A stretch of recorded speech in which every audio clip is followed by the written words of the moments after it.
Sat by a lake with Scott Stone I'm Scott Stone.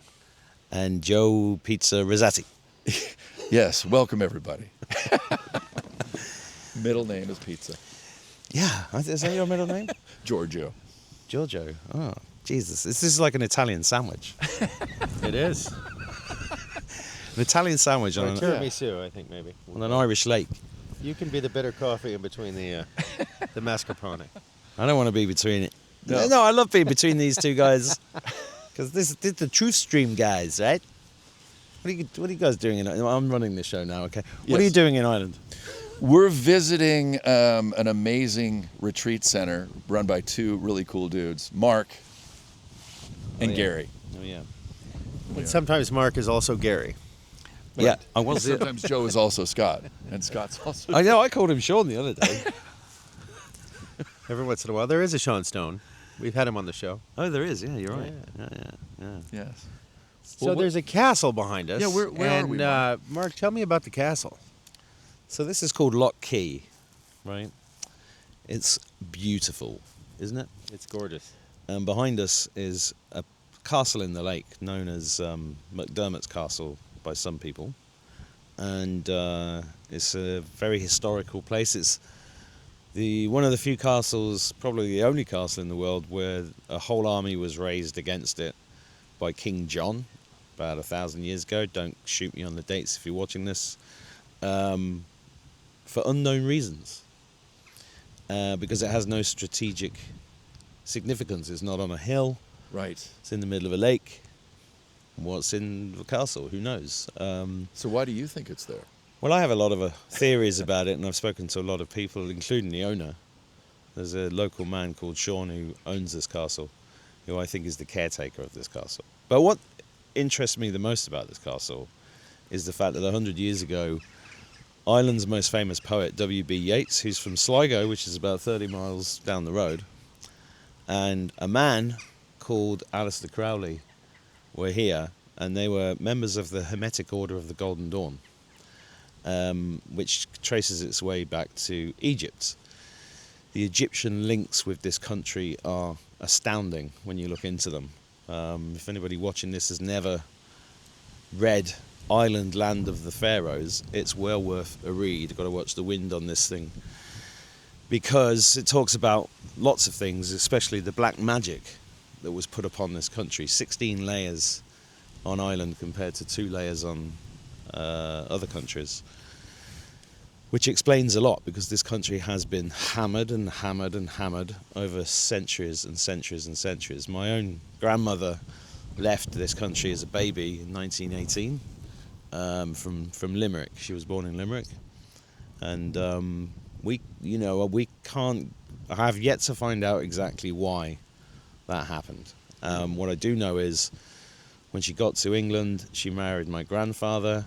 He came from a well-to-do family, and they basically cut him off for marrying her. This is how bad it was. The division and hatred that was fostered by the dark forces behind all of this.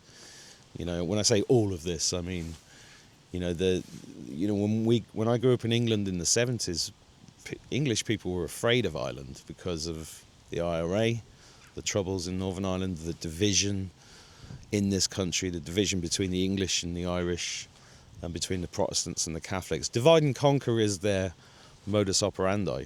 Even this town nearby in Boyle was a garrison town, but it was also a town that was split down the middle, and the scene of many fights. There was a woman whose head was blown off by leaning out of a window, I think in 1921 or around that time. From what? From a rifle shot, because battles in the streets and stuff. So Wow. the whole country has been divided for a very long time, but I think that is changing. And the other thing that's really interesting about this loch, apart from the fact that it's called Loch Key, key to the loch, I always find that quite amusing. There'll be people in the comments now going, "No, you don't know nothing," but I do find that interesting. If you look over there, just above those trees, there's I interviewed Dr. Eamon Ansbro about a year ago, and he showed me video footage of a cylindrical metal UFO right above those trees, filmed about 20 years ago. He also interviewed people in this lake 25 years ago who'd seen ships here, I've spoken to lots of people locally, including one young man who was about 23, 24, who overheard me talking in a cafe about the UFOs, and he said, I'd have thought you were mental a couple of years ago, but he was here 2 years ago, round the corner from here, and he saw a white light fly around one of the islands here, and it was zapping the island with bursts of light, and the whole island was glowing. I think it was, I can't remember if it was blue or green that he said, but there was also there's been a couple of famous UFO crashes here. The most recent one was in 1997, and that was in the Curlew Mountains, which is just up the road from here.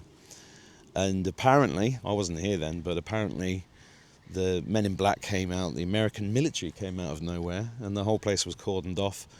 And people won't talk about it if you ask them directly, because the government and the RTE made fun of people.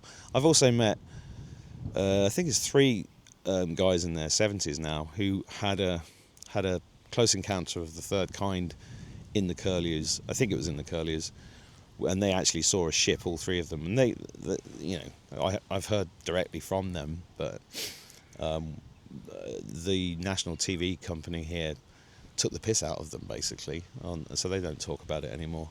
Right. And they ridicule you. And when after the UFO crash in '97, that attracted Eamon Ansbro, who's an actual astronomer who's worked for the Russian Space Agency, the European Space Agency. He's an academic astronomer, and he moved here after that crash and set up an automated UFO detecting telescope, and he's recorded tens of thousands of them, and I think it's about 18 of which are irrefutable evidence. And it also attracted another woman called Betty Mailer, who I never met, but I was close to meeting her, but she passed on around 2011. And Betty was a real character. She was the kind of woman that, according to stories, I'd never met her obviously, but according to stories, and I know a lot of people that did know her really well, she would pick up her kids from school by landing on the rugby field in a biplane, and then picking them up to go. She's a real character, and she used to bake cakes. Everybody loved her. Or most people seem to have loved her. And she ran UFO conferences in this town, funded it herself, and she set up the UFO Society of Ireland. And she was always on national page. She brought a lot of tourism. She brought a lot of attention to Boyle. Apparently, she was in this lake in a little boat, often with divining rods. Oh, and the locals will say, "Are you looking for the little green men, Betty?" And there's a lot of humour around it, but it's also a very serious thing. And the amount of people that have seen what I call them ships, small white lights that move around, zipping across this lake. There's also a story of a couple of American tourists. A serpent sighting, right? Is that? Yeah. Is this a serpent sighting of some sort? That's right. Water serpents, right? Water serpents, yeah. So 2 Americans, a husband and wife. I think he was ex-military. This is the story I've been told. We're here in 21, 22, and they were out by the castle, and they were in the reeds, and there's 2 serpents apparently came out of the water, made of water. Just in the last 5 years? Oh, no, 3 years ago. Oh my God. That terrified them, and they, got to the shore, and the story is they got on the first plane out of Ireland, and she said, "I ain't never going back," Wow. So there's a lot of interest, and just around the corner down there is allegedly a vampire grave, where all these skeletons have big stones in their mouth like that, which is how they used to bury vampires. And there's Wrong way around, right? and there's very Upside few down. of those graves, and that was an archaeologist, I think, discovered that, and that was now near where Maureen O'Sullivan grew up or lived, who played Jane in the Tarzan movies from the 1930s with Johnny Weissmuller. There's a plaque to her in town. That's very interesting because she was the mother of Mia Farrow, who's the mother of Ronan Farrow. Mia Farrow, who famously was married to Frank Sinatra and to Woody Allen, and also was in Rosemary's Baby in 1971. She was from this town. And her son, Ronan Farrow, was a writer at The New Yorker that Ricky Gervais referenced in the 2019 Golden Globe Awards as one of the guys that was outing Hollywood paedophiles within the media. So that's very interesting. Of course, Chris O'Dowd comes from here, who's been in Hollywood for the last 20 years after starring in The IT Crowd, which was written by Graham Linehan, who also wrote Father Ted, 2 of the best sitcoms in the last 30 years. And, you know, Father Ted was a seminal Irish comedy, and did a lot to change the relationship between the Irish people and the Catholic Church when that came out, because it was kind of surreal. Have you ever watched Father Ted? Not Father Ted, no. No. I've seen the IT Crowd, though. You need to watch Father Ted. Yeah. I can't believe you've been in Ireland for a week and have never. We're gonna have to sit and watch them tonight. Okay. We need another week in Ireland. You do. Yeah, we do. You do. So, and then that links through to, so Chris O'Dowd's interesting because he grew up here. He made a sitcom set in this town called Moon Boy. Very talented guy, very funny. But then he caused a bit of a ruckus recently because there was a thing on in a town called Drumshambo, which I think is that direction, where there's a place called the Iron Mountain, which is where the Tuatha De Danann apparently landed in ships. Now, some people will watch this and scoff at the screen because they're just legends. They're just part of the legends of Ireland. But that town was going to host a thing called Misha Éireann, which is a festival that was put on by Stephen Kerr, who's a fantastic, and Suzanne, I believe her name is, fantastic people in Ireland who've just been standing up against tyranny in this country and just questioning the official narratives coming out of the government. I mean, the country is being torn apart right now by crazy government policies, sexualising children in schools, forced mass immigration. I mean, Dublin's unrecognisable compared to what it was 10 years ago, even that. The housing crisis here. And how about the smaller towns? Is it pretty recognizable that, or is I know it there's lots of towns worse than this one, much worse. right? Yeah, businesses decimated. I mean, go and look at Paul Treyard on Twitter, and he's a restaurateur and a famous chef in this country who's been. Even this morning, I was reading a post from him saying, "Look, these guys are lying. All the restaurants are closing. All these family businesses are closing. You know, there's a lot of problems here right now." And Chris O'Dowd, and I don't know whether he meant to or not, or whether he was tricked into it, but he signed a petition trying to close down this festival, which was there to celebrate Irish culture. And that festival, it backfired on them. They got a load of famous people like Kneecap, and I think someone from Clannad signed it, and Christy Moore signed it. These are all, you know, Irish icons, really. And it backfired on them. It's like the you guys spoke at my event here in Boyle last week. That's another reason we were here. Yeah, and they tried Rebels across the pond. Yeah, the same people tried to close that down as well. Oh, right, right. Yeah. Yeah, there For were what? protesters out in the street, just a couple of them, but, you know, crazy cat ladies with signs. Yeah. Did you speak to them? No. I don't really want to give them any attention, but Yeah, I Right. tend to avoid the cat ladies. And when might we be releasing that event?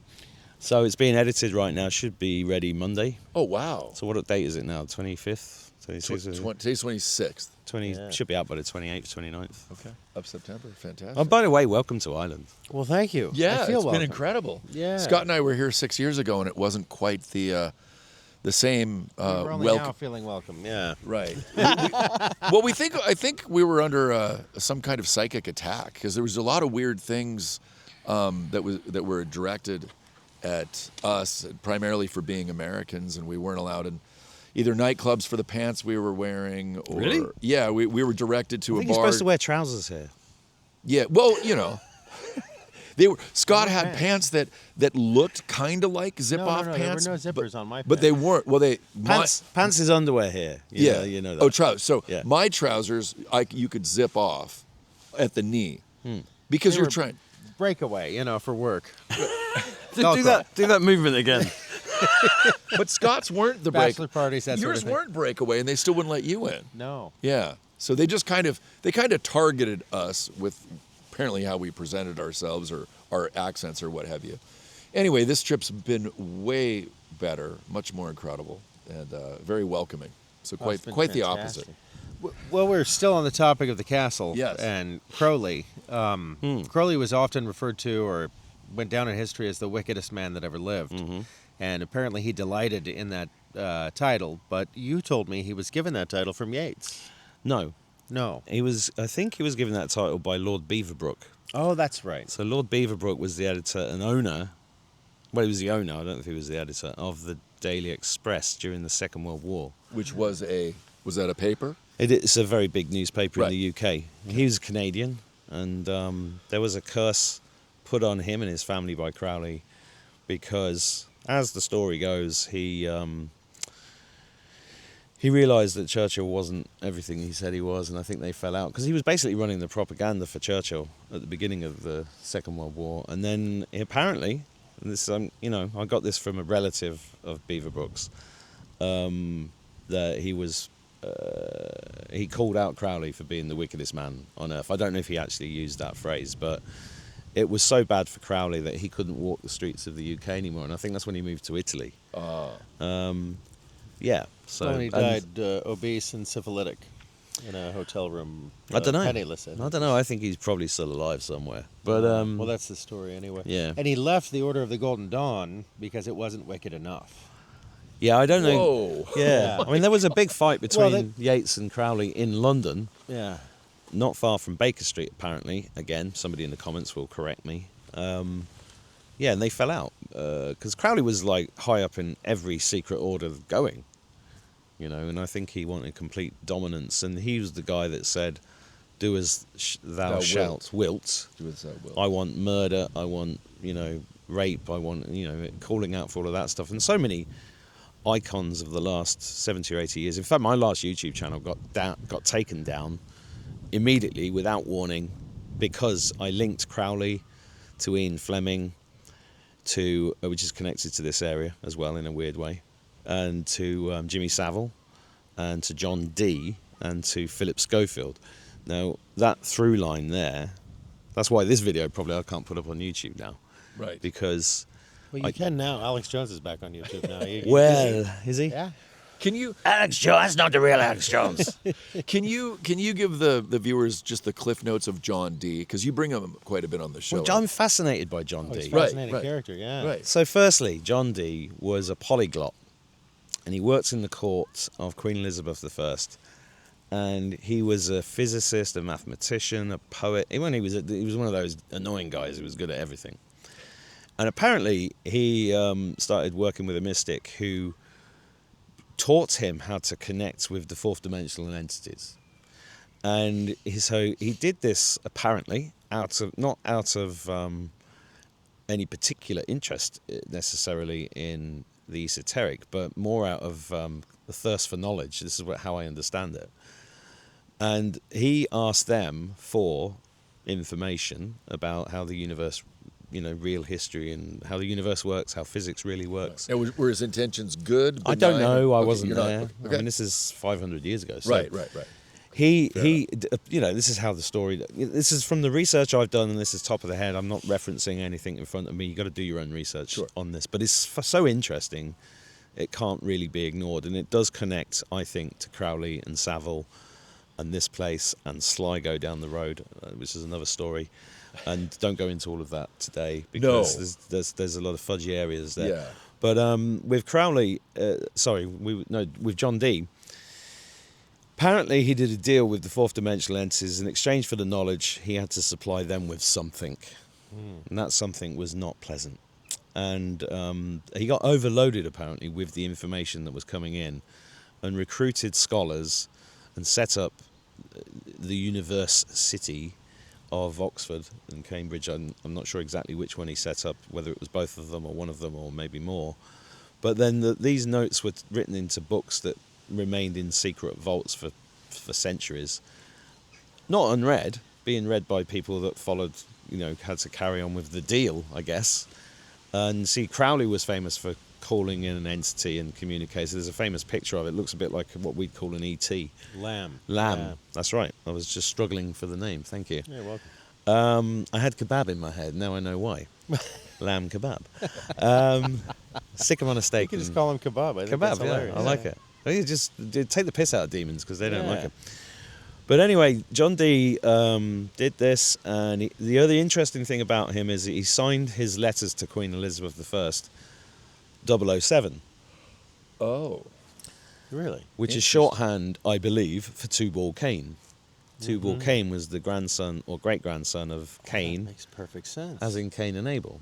And it's obviously two balls and a cock. Right. Tubal Cain is also cock and balls. Oh. If you look up, if you want to go to Google and look up Masonic golf matches in Florida. You'll find posters called the two-ball cane event.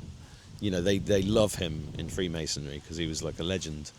And then, of course, being on the Cain line, the word cannibal comes from Cain ate Abel. He ate his own brother. So cannibal comes from that. Cannibalism is down that line. The Canaanites, Canada. I mean, the list goes on. The Facebook logo is a reference to Tubal Cain as Correct. well. That's right. Yeah. Yep. And the Egyptian ties to this area remind me of the Egyptian ties to Crowley. The Bible, if you were, for Thelema, his religion of sorts, was channeled through his girlfriend Rose in the king's chamber of the Great Pyramid at Cheops in Egypt. And there's another Egypt reference. Well, and also John Dee was a magician. So he apparently said to Queen Elizabeth I, when Spain was going to invade England, they raised the whole armada, so the whole Spanish navy was sent to come and invade England, and he said to her, "You don't need to raise an army, I'll sort it out." And then he came to Ireland and then went to the coast of Sligo and sank the Spanish armada, not 2 times, but 3 times. Right? And just down the road, half an hour away, you'll see there's a big festival remembering the armada. So this is a real thing. But what's also interesting about it is that just beyond Sligo is where Mountbatten lived. Mountbatten was Prince Charles's sort of uncle. I think he was his uncle. And he was murdered, allegedly, by the IRA in 1978, 79. And he had 2 boys on the boat when he was blown up because he was a really famous paedophile. Everybody knew he was a paedophile. And, of course, he was in the royal family. And how that related to Charles and his childhood, God knows. But I have a theory that the spot over there where Mountbatten lived is the same spot John Dee sank the Armada. It's just a theory. So it's all connected. Whoa! Well I rescued. was Well wondering rescued. if that might happen. So look, that's Crowley. He doesn't like this. I was like, I bet there might be something that happens like that. Yeah, you're right. We're talking about. It happens all the time around here. Sure. Okay. Just adjust that. This one's working. Yeah, try Maybe I had that wrong. try harder. Try harder. It was up because you had the castle in the background. It was up. That's right. Yes. That's good. We just keep all this in. It's fun. Yeah, these clouds, by the way. Oh, did you see that? Where's that picture that was taken this morning of the?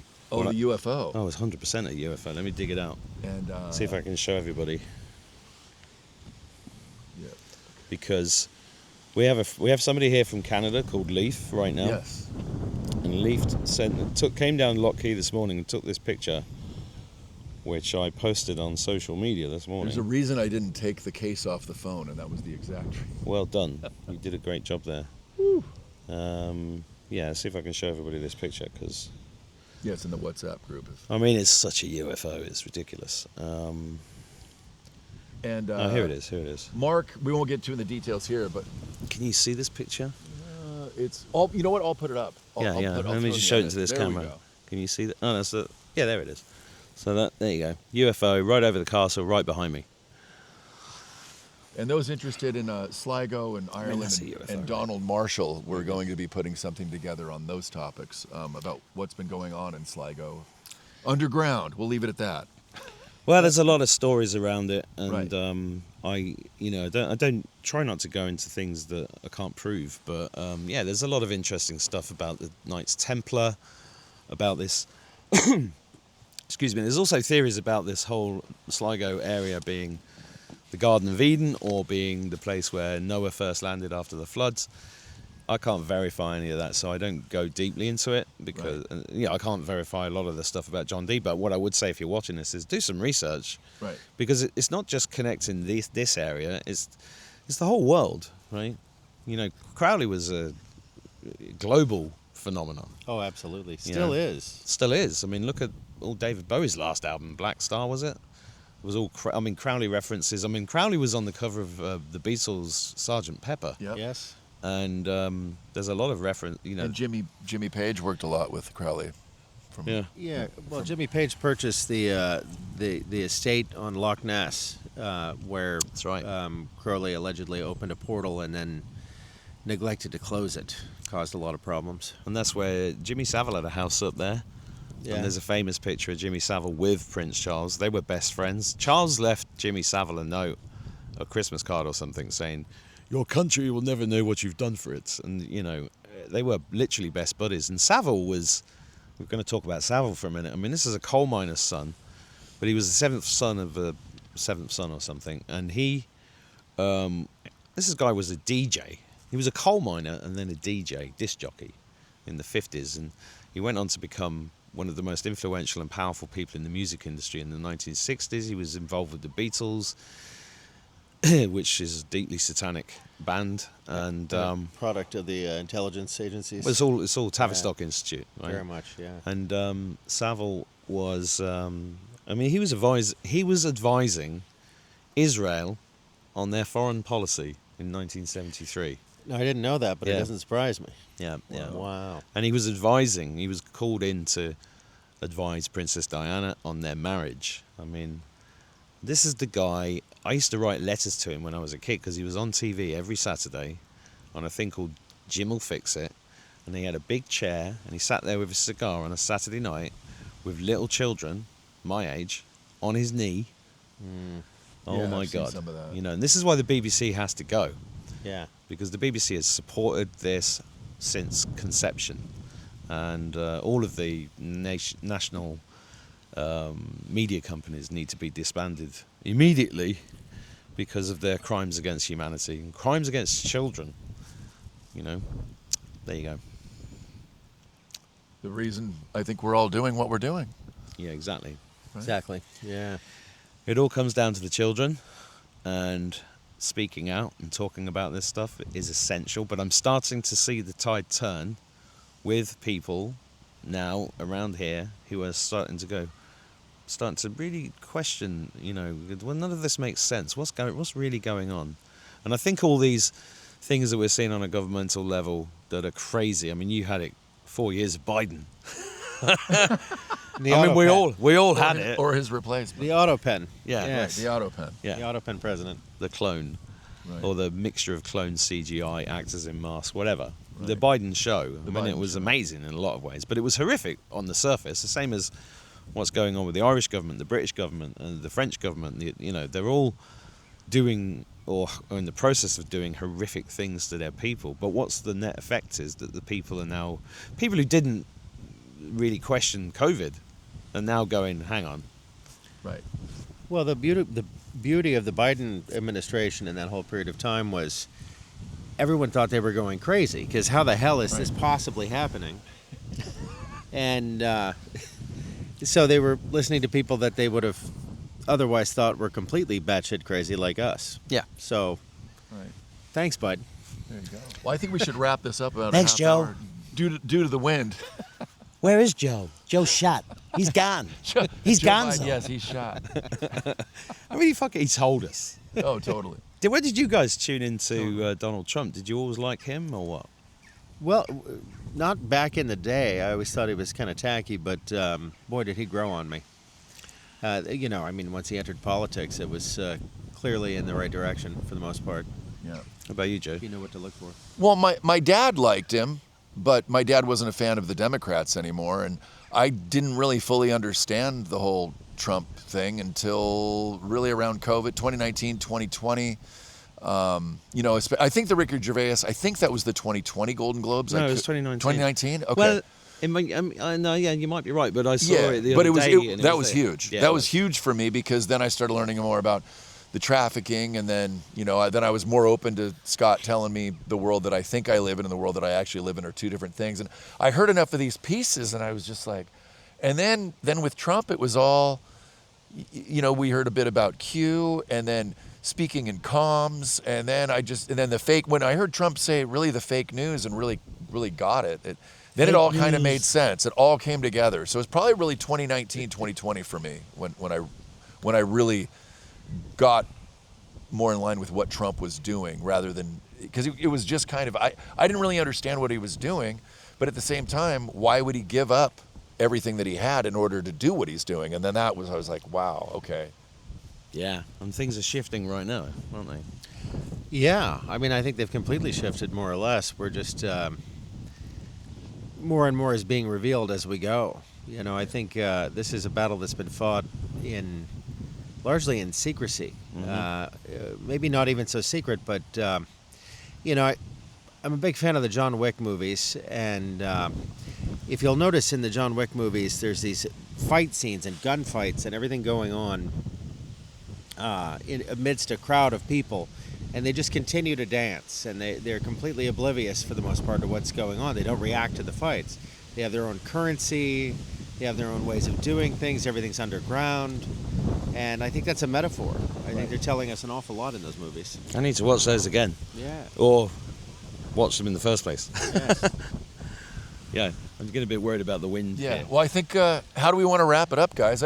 It's been amazing to be in Ireland and to come visit Mark and Gary at Live 5D, and thanks for having the Rebels across the pond. And they've been amazing hosts to the guests that have joined us through TruthStream and joined Lewis Herms on his retreat prior to ours. So we're very appreciative to be here. Yeah, through Live 5D, I mean, so many modalities. I feel so good. It's not even funny. It's an amazing time right now. To be experiencing this is, on top of it, it's just got me over the moon. Yesterday we did seaweed baths over on the coast, not far from Sligo, right? Yeah, and yeah, and they heat the seawater, and you know you lay in a bath full of seaweed and just absorb these minerals.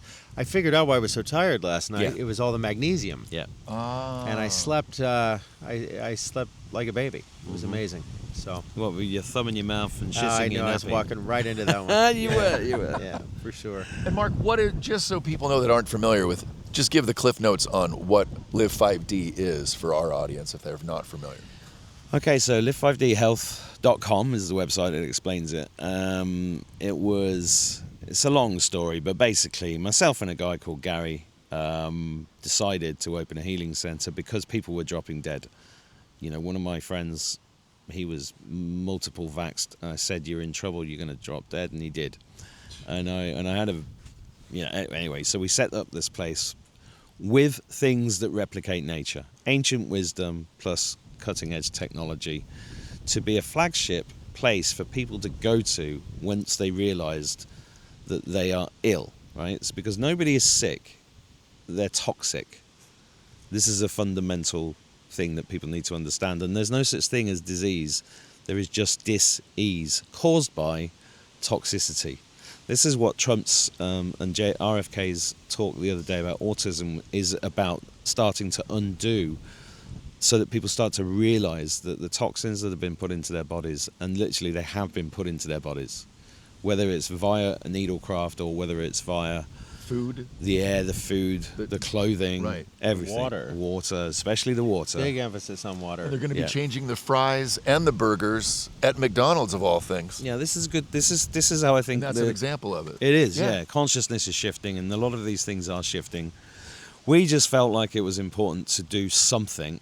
Instead of just being a mouth on the internet, I wanted to do something. Gary agreed, let's build a place. And we didn't even think about it, we just did it. And it happened. We've had 850 people around the world to want to franchise in it. We didn't do it as a business, but it needs to be like a franchise for it to be a self-funding physical location where people can heal, talk freely, trade in the private. And really it goes back to what Buckminster Fuller was saying in the 1950s. You can't fight the system. What you can do is build the system that you want to see. So that's what it's really for. And it's been a real privilege and honour and fun to have you guys here in the west of Ireland, which is an amazing country, right? And Amazing. Ireland is an amazing country full of amazing people. It's just really got is. infiltrated and taken over by Satanists. Yep. And that's what this war is all about, getting rid of these scumbags who've committed horrendous crimes on children and humanity, not just in Ireland, but worldwide. And, you know, in the UFOs and everything here, and the true history of the Earth and everything else is all part of that journey. Yeah. Well, and hanging out with Mark, you could make the Congo fun, I think, or Gaza or something. You know, we have a blast with this guy every time we're with him. And Yeah. It's been our honor and privilege. It's been so good to be here, and we'll be back. Yep. Well, for I look sure. forward to it. I look forward Yeah. to it. I want to Good, come back good. to the States as well. I mean, Oh, you must. the tide is turning. It is. Indeed. And if you aren't familiar with us, I'm Joe. Yeah. That's Scott. We're TruthStream, and this is Mark Attwood. Yeah, from this is a joint show, really. Yes, isn't it? Adventures in a Cosmic Suit. Yeah. Which is what we're having. Exactly. Exactly. Yeah. Beautiful. TruthStream is on where? Rumble. Rumble, yeah. If you go to Linktree, TruthStream, everything's there. But primarily Rumble for the long content, and the shorter content is on X. And I think we're going to have a larger presence on YouTube again finally because, you know.